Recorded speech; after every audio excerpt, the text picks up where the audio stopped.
friends and new friends. If you don't know me, my name's Jolene. Welcome to JoJo Beautifully Me, and today I'm going to be taking you through making a quilted 1970s inspired swing dress.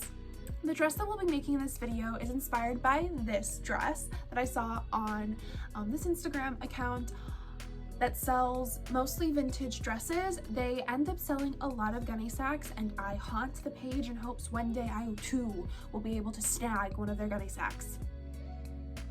One day.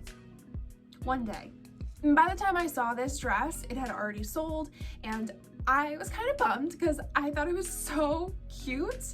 I absolutely adored it. It fit into my vintage cottagecore spring dreams that I have been wanting for so long, and I sent it to my mother with the hopes that she might be able to help me make it. My mom's a quilter. I enlisted the help of my mother to make the fabric because I'm not a quilter, and making this dress did involve quilting, and while I feel pretty confident in my skills of putting patterns and fabrics and designs together, quilting is where all of that confidence crumbles. I am not that great at it, not in my own head, especially when it involves like just things going together. My mother has a far better eye for it than I do. Looking at the original dress, the quilting pattern that was used appears to be a 9-patch pattern. So my mother and I looked in our stashes and came up with the material to make a 9-patch pattern. One of my goals with this dress was to not use any new materials. I wanted to use all fabric and materials that I already had. A lot of the cotton material that my mother and I have in both of our stashes have come from other family members. We acquired a good portion of my grandmother's stash when she passed away, and some of the fabric that is in this dress was handpicked by her, and that makes me really emotional. Some of it is from my other aunts, and some of it was even my mother's that she had purchased in the 80s to make a quilt or a dress out of, and she never ended up doing it, or she didn't end up needing all of the material that she used, that kind of thing.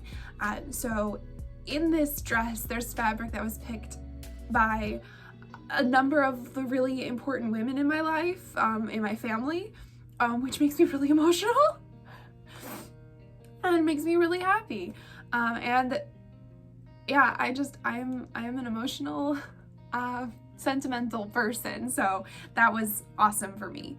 In addition to wanting to limit the amount of new materials that I purchased, the zipper that I used in this was actually from a recent thrift haul that I posted over on TikTok. So my mom got to work on the fabric, and I got to work picking out the patterns.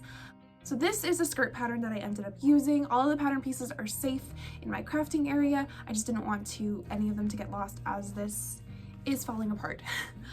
Based off of the pattern selection that I have, this is the skirt pattern that I felt fit the best to the original dress that I am trying to recreate or make a dress inspired by. But it took some wrestling to figure out which bodice and sleeve pattern I was wanting to use, and if I even wanted to replicate the neckline exactly as the original dress had it. And I decided that I didn't necessarily need to replicate the neckline exactly. So I ended up picking this 80s pattern for my dress. It had the most similar sleeve pattern to the dress that I was wanting to recreate.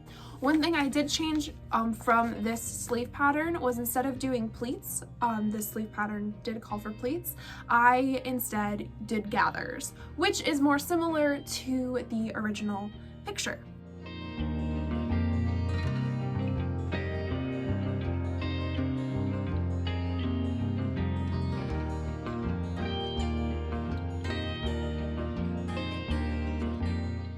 So of the panels of fabric that my mother put together, only the skirt panels were quilted.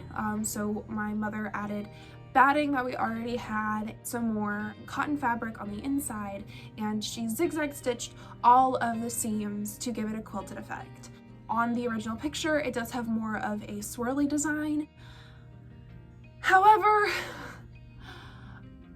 that's a lot of work, that I didn't necessarily want my mother to have to do, as my mother doesn't have a big quilting machine. I didn't want my mom to have to do that.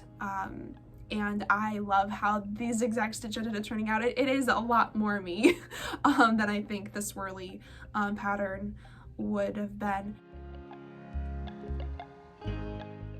In addition, because we added a couple other elements to the 9-patch pattern than were originally done in the inspiration dress, adding pink, there is that added element, and I didn't want it to be too busy, if that makes sense. I was afraid it would be too much. As soon as my mom was done with all of the fabric, I got to work cutting out the pattern pieces.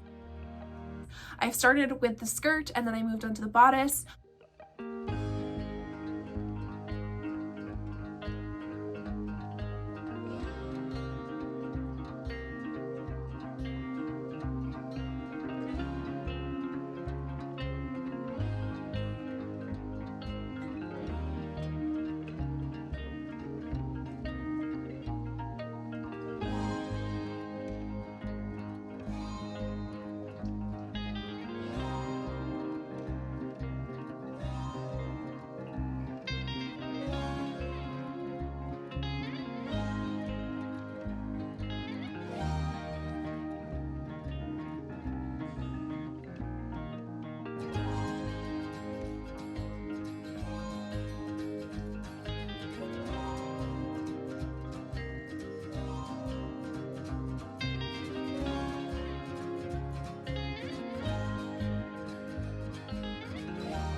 Because I had not worked with this particular bodice pattern before, and because I knew I was going to be doing some alterations to the pattern, I did do a mock-up first out of muslin.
I apologize.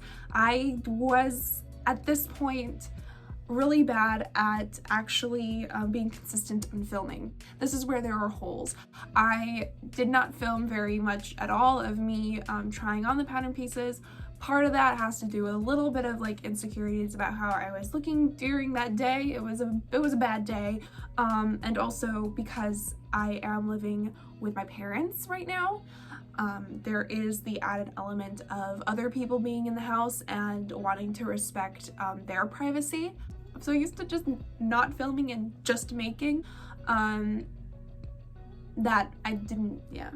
Excuses. Did become a little bit frustrated with the sleeves, however, and that mostly had to do with my sewing machine that I was using at the time. I was using my mother's sewing machine, and since finishing this project, that sewing machine is now in the shop. I don't know if the original dress had pockets, but one thing I love is pockets, because pockets, if I am making something, there are so many times where I have made things and I have neglected to add pockets to it, and I kick myself every single time, because if I have the ability to add pockets, why wouldn't I?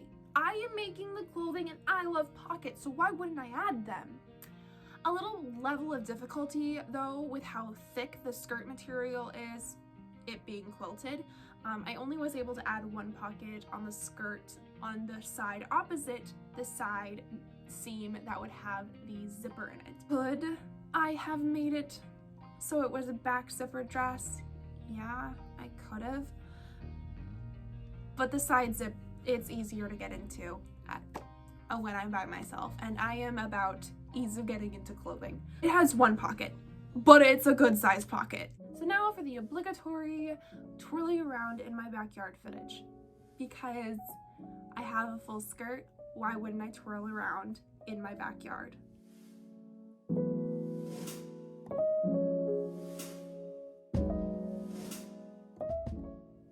I'm gonna have so much fun taking photos in this dress once everything is like full-blown spring. I'm gonna be soaking it up.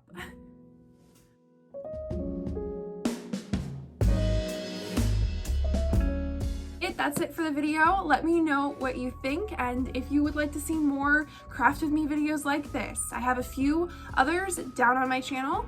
You can also follow me on Instagram, Pinterest, TikTok. I post over on Instagram and TikTok most regularly, and I am active on Pinterest. So if you want to see where I get some of my inspiration when it isn't from Instagram, head over there. I hope that you have a great rest of your day. I hope that you are able to stay safe, cozy, and have some fun this spring. I think that we are in for a beautiful spring, and I hope that you're able to enjoy it. Take care.